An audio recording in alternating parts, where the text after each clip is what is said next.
Lieutenant General Satish Dua.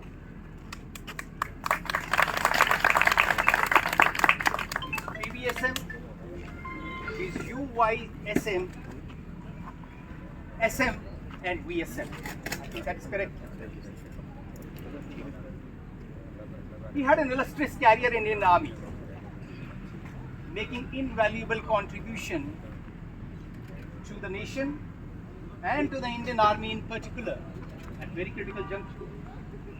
He served as Chief of Integrated Defence Services and as 15 Corps Commander.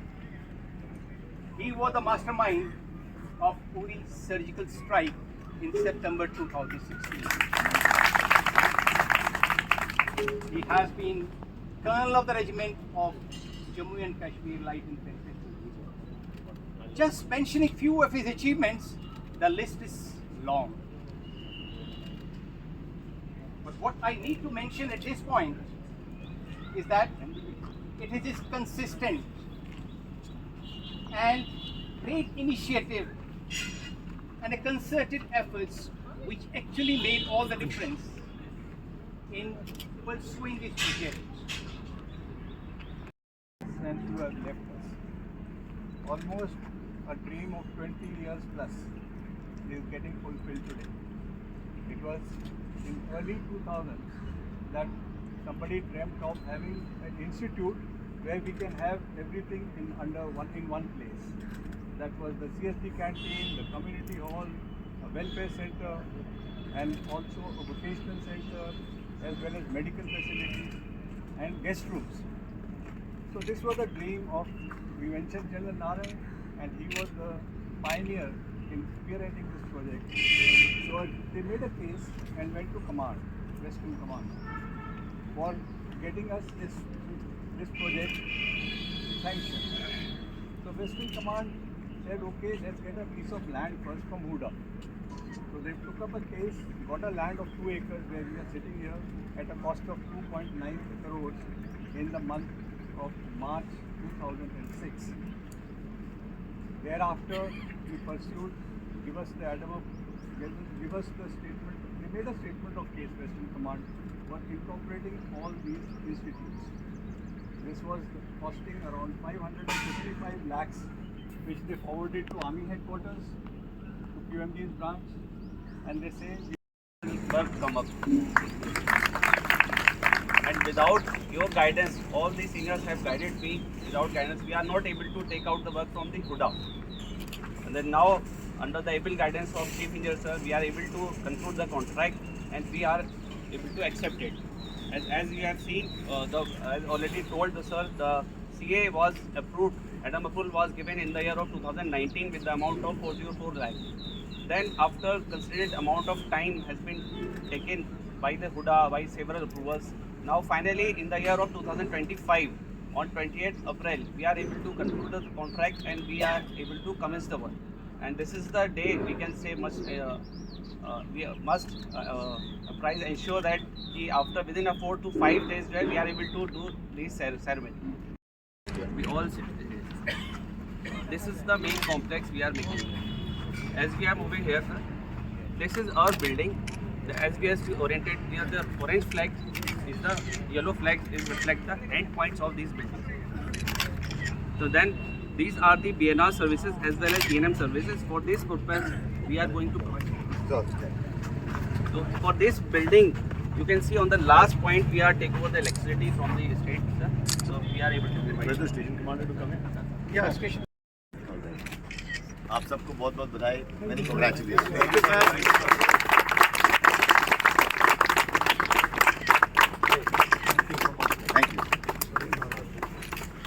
Thank you very much. आप सबको बहुत बहुत शुभकामनाएं। अभी तो हम लोगों ने सुन लिया, चलिए वहाँ बात करते हैं। भारत माता की जय, भारत माता की जय, भारत माता की जय।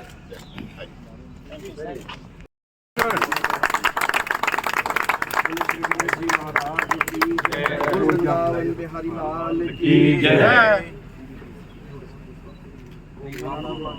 हवामहे तेन स्वापन पतिकुम हवामहे निधिनं स्वामिति पतिकुम हवामहे वसोमं माहं जानि सर्वतं मातुं जासि सर्वधम्मा मंगलम भगवान विष्णु मंगलम जगन्नाथ मंगलम पुत्र Laxminarayan स्तुतो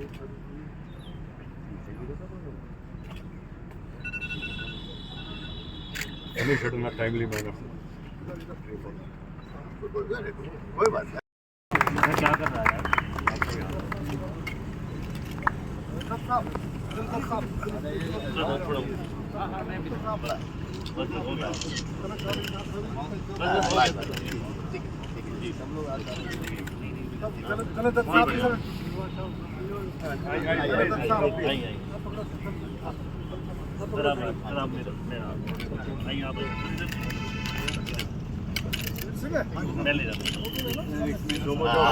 Combined efforts will finish 12 months only. आपका तो है।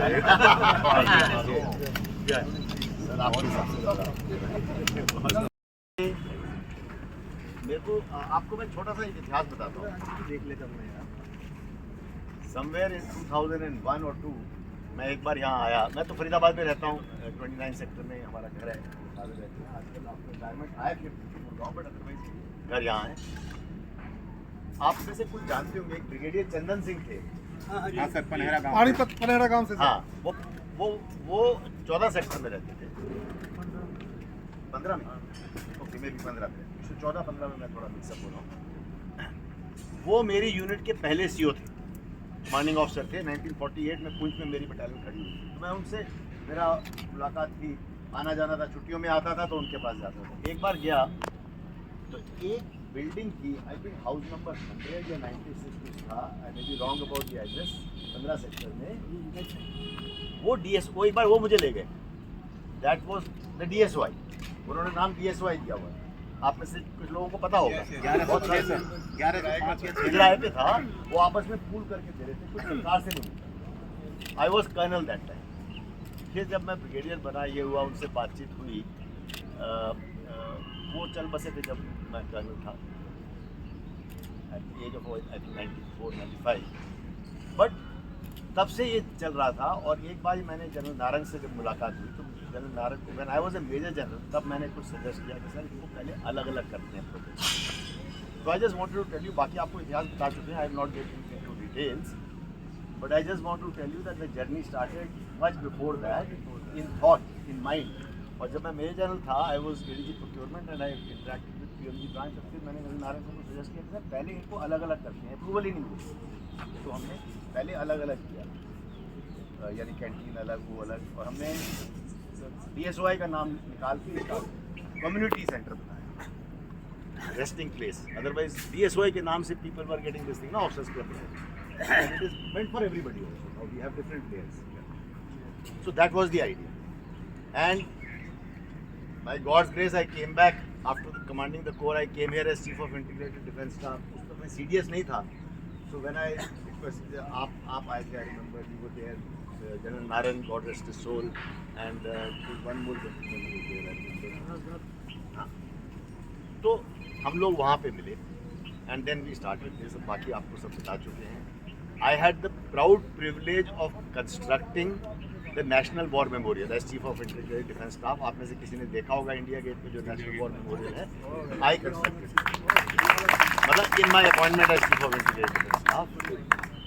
एक तरफ मेरे को वो सेटिस्फैक्शन है, जिंदगी भर काउंटर टेररिज्म करता रहा हूँ तो सेटिस्फैक्शन है शहीदों को सलामी देने की, और दूसरी तरफ मुझे ये सेटिस्फैक्शन है कि अब at my hometown also we have finally got something which you all will be able to use. Thank you, many congrats. दुआ साहब, AESM कॉम्प्लेक्स का आज आपने उद्घाटन किया है, सबसे पहले बहुत बधाई। इस कॉम्प्लेक्स के क्या क्या फ़ायदे होंगे? देखिए, ये एक ऐसा कॉम्प्लेक्स है जहाँ पे जो रिटायर्ड जितने भी सैनिक हैं, तीनों सेनाओं के, आर्मी, नेवी, एयरफोर्स, इन सैनिकों के लिए एक कैंटीन होगी। कैंटीन है, कैंटीन तो शुरू हो चुकी है, वो सबसे पहले फेज़ में बन गई थी, तो कैंटीन है। एक यहाँ पे ECHS जो हॉस्पिटल कॉम्प्लेक्स है, जो बुज़ुर्गों की, वेटरन्स की, सब ज़रूरतों के लिए जो हॉस्पिटल है उसको ECHS कहलाता है, वो ECHS कॉम्प्लेक्स बन रहा है। और साथ ही में एक कम्युनिटी सेंटर, या रेस्ट हाउस जहाँ पे खाने पीने की व्यवस्था होगी, जहाँ पे आके जो वेटरन्स हैं वो रेस्ट कर सकें, खाना खा सकें, गेस्ट रूम्स होंगे जो बाहर से आते हैं, अगर किसी को अपने अटेंडेंट्स बीमार है कोई उसके साथ में अटेंडेंट आ सकता है तो रहने की व्यवस्था होगी। तो ये एक बहुत एक सेंट्रल जगह जो है ये तैयार हो रही है। मैं ये कहूँगा कि मैं आभारी हूँ एक तरफ से हुडा का जिन्होंने हमें ये ज़मीन दी, दूसरी तरफ तीनों सेनाओं का जिन्होंने इसके लिए फंड्स मुहैया कराए। ये 2 करोड़ से ज़्यादा का प्रोजेक्ट है जो मेरे लेफ़्ट में जो कैंटीन बनी हुई है। आगे वाला जो प्रोजेक्ट अब जो दोनों चीज़ें बन रही हैं वो 5-5.5 करोड़ के बीच का प्रोजेक्ट है। तो ये फंड्स को मुहैया कराना, उसमें बड़ा लंबा चौड़ा वक्त लगा ये पेपर वर्क करने में और हुडा से क्लियरेंसेस लेने में। दुआ साहब, युद्ध की आहट नज़र आ रही है जी। और ऐसे में हम कितने मजबूत और कितने तैयार हैं? देखिए, युद्ध की आहट की अगर आप बात करते हैं तो भारत जो है युद्ध के लिए तैयारी वाइज तो हमेशा तैयार है। हमारी सेनाएं बहुत कॉम्बैट एक्सपीरियंस्ड हैं और हमारे पास स्ट्रेंथ एक दुनिया में सबसे combat experienced army, navy, air force है। तो हम तैयार हैं। युद्ध हम चाहते नहीं हैं लेकिन हर एक को तैयार होना पड़ता है। पाकिस्तान ने ये घिनौनी हरकत की है। पहले उड़ी में सैनिकों को मारा, पुलवामा में सीआरपीएफ के सैनिकों को मारा, लेकिन अब निहत्थे टूरिस्ट पे जो वार कर रहा है तो अब जाहिर है कि कुछ ठोस कदम उठाए जाएंगे। कुछ उठा लिए गए हैं, इंडस वाटर ट्रीटी और जो डिप्लोमेटिक कदम उठाए हैं सरकार ने वो उठा लिए गए और बाकी आगे देखते हैं कैसे होता है। जो युद्ध की स्थिति से बन रही है तो क्या लगता है कि पाकिस्तान जिस तरह से धमकियाँ दे रहे हैं उसकी गीदड़ धमकी है या वास्तव में वो पहले से ज़्यादा मजबूत हुआ है? देखिए, पाकिस्तान तो पहले से ज़्यादा मजबूत नहीं, पाकिस्तान तो पहले से ज़्यादा कमज़ोर है। रिपोर्टें ऐसी आ रही हैं कि उनके पास 4 दिन का एम्यूनिशन है, युद्ध कर की स्थिति में है नहीं, पैसे उनके पास डे टू डे काम चलाने के नहीं है, लोन तो वापस कर नहीं सकते। आईएमएफ और वर्ल्ड बॉडीज़ के और सऊदी अरेबिया के लोन्स पे टिके हुए हैं या कुछ चीन से, और पाकिस्तान इस स्थिति में नहीं है। इसीलिए बार बार यूएन के दरवाजे खटखटा रहा है। यूनाइटेड सिक्योरिटी काउंसिल से कल स्टेटमेंट दिलाई है। तो मेरा कहने का मतलब ये है कि ऐसी चीज़ें वो कर रहा है क्योंकि वो युद्ध की स्थिति में बिल्कुल नहीं है। आप देखेंगे कि पिछले जब से ये अटैक हुआ है पिछले 10-12 दिन में, ये एक इंडिकेटर है। पाकिस्तान का सेंसेक्स गिरता जा रहा है, भारत का सेंसेक्स बढ़ता जा रहा है। इससे आपको कहानी खुद पता लग जाती है। पाकिस्तान की सेना की जिस तरह से तैयारी कुछ डावाडोल सी नज़र आ रही है, बीच में जो उनके जो जनरल थे असीम मुनीर हाँ। जी, वो काफ़ी टाइम से गायब रहे, फिर बाद में एक टैंक पर चढ़कर उन्होंने जवानों के साथ एक शायद दिखावा करने की कोशिश की होगी। तो ठीक है। और उसके मुकाबले जो अपनी सेना है उनका मनोबल हमारी सेनाओं को ये सब करने की जरूरत नहीं है कि पहले उन्होंने एक ऐसे भाषण दिया हिंदू मुस्लिम के बीच में, कहा कि कश्मीर हमारी जगुलर वेन है, उनको कश्मीर के नारे लगाने पड़ते हैं। तो हमारी बात अलग है, हमारे को ये सब करने की जरूरत नहीं है। हमारे सेनाओं का मनोबल बहुत अच्छा है। सर, ये कॉम्प्लेक्स कब तक तैयार हो जाएगा, कितने टाइम पीरियड इसको दिया जाए? ये कॉम्प्लेक्स का पीडीसी डेट ऑफ कंप्लीशन जो है आज से 15 महीने की है। हालांकि कॉन्ट्रैक्टर कहते हैं कि हम और जल्दी कर देंगे, लेकिन 15 महीने की इसकी डेडलाइन है। सर, कल मॉक ड्रिल होने वाली है, उसके अंदर क्या भूमिका रहेगी आपकी? मॉक ड्रिल जो है वो एक पूरे देश को तैयार करने के लिए होती है। ये कोई इमरजेंसी नहीं है, ये सबको तैयार करना है। एक सिक्योरिटी ड्रिल है। ये खुदा ना खास्ता, भगवान ना करे, अगर ज़रूरत पड़ जाए तो सबको पता होना चाहिए कि क्या करना है। क्योंकि पाकिस्तान, जब भारत की बात आती है तो पाकिस्तान कभी कभी इरेशनली बिहेव करता है। तो ये हमने हमेशा देखा है। इसलिए ये एक अवेयरनेस लाने की ज़रूरत है और साथ ही साथ एक पूरे देश में, जैसे आज आप सवाल पूछ रहे हैं, पूरे देश को ये जानना ज़रूरी है कि हम इस ऐसे दौर से गुजर रहे हैं ताकि पूरे नागरिक भी जागरूक हो सकें। सिविल डिफेंस का कितना रोल रहने वाला है अगर ऐसी युद्ध की स्थिति में? युद्ध की स्थिति में सिविल डिफेंस का यही रोल होता है कि सिविल डिफेंस नागरिकों में जागरूकता लाता है। अगर ड्रिल क्या करनी है वो लाता है, प्लस सिविल डिफेंस का अपना जो ऑर्गेनाइजेशन है वो वॉलंटियर्स में से होती है। तो वो वॉलंटियर्स को भी तैयार करना ज़रूरी है। वो जब ऊपर आन पड़ेगी और भगवान ना करे तो उस वक्त नहीं हो सकता, पहले करना था। आम नागरिकों के लिए आप क्या संदेश देना चाहेंगे इस मौके पर, अगर युद्ध की स्थिति आती है तो? ओके, आखिरी उनकी सवाल है। कितनी भागीदारी ओके, होगी? आखिरी सवाल है। आम नागरिकों के लिए मैं ये कहना चाहूँगा कि हमारी सेनाएं सक्षम हैं, सशक्त हैं, अपने देश की सॉवरेनिटी की रक्षा करने के लिए हर तरीके से हम तैयार हैं। धन्यवाद। हम युद्ध नहीं चाहते, लेकिन हमारे ऊपर अगर कोई अटैक आएगा तो हम उसको छोड़ेंगे। आह्वान क्या करेंगे आम नागरिक से? आम नागरिक जो है वो अपने देश की, अपने आर्मी की सपोर्ट करेंगे, चाहे वो मनोबल से हो, चाहे वो और किसी तरीके से कर सकते हैं। सबसे अच्छी सपोर्ट होती है अच्छा नागरिक बने। अच्छा नागरिक बनता है जो दूसरों को लुक आफ्टर करता है, दूसरों का ख्याल रखता है, और आने वाले समय में अगर कठिन समय आता है तो फिर वो आगे बढ़कर एक दूसरे का और सेना का साथ देता है। जय हिंद। धन्यवाद। जय हिंद। मुकेश, अभी जो हालात बने हुए हैं इस समय पाकिस्तान और भारत के बीच में, इसके बारे में आपकी क्या टिप्पणी रहेगी सर? पहली चीज़ तो बहुत अनफॉर्चुनेट हुआ है जिस प्रकार पाकिस्तान ने उनका मेन एम एक इंटरनल कॉन्फ्लिक्ट भारतवर्ष में पैदा करना, और वो भी रिलीजियस ग्राउंड के ऊपर, बहुत ही अनफॉर्चुनेट है। लेकिन जिस प्रकार हम एकजुट हैं सब, किसी भी कास्ट के, किसी भी मजहब के, किसी भी धर्म के, मेरे को लगता है कि जो उनकी मंशा थी, जो उनका ऑब्जेक्टिव था, ये इन डिटेल ये डिफीट हो चुका है और ज़्यादा डिफीटेड रहेगा। हम कितना तैयार हैं, हिंदुस्तान कितना तैयार है? हम तो हमेशा तैयार हैं, हम उसमें तैयारी में तो कोई शंका है ही नहीं। हम 100% तैयार हैं, चाहे वो एयरफोर्स हो चाहे नेवी हो। मैं तो ये कहूँगा कि आर्मी, एयरफोर्स, नेवी के इससे आगे जा चुके हैं वो, चाहे वो स्पेस हो, चाहे वो साइबर वॉरफेयर, हर तरीके से पांचों जो पिलर्स हैं वो तैयार हैं।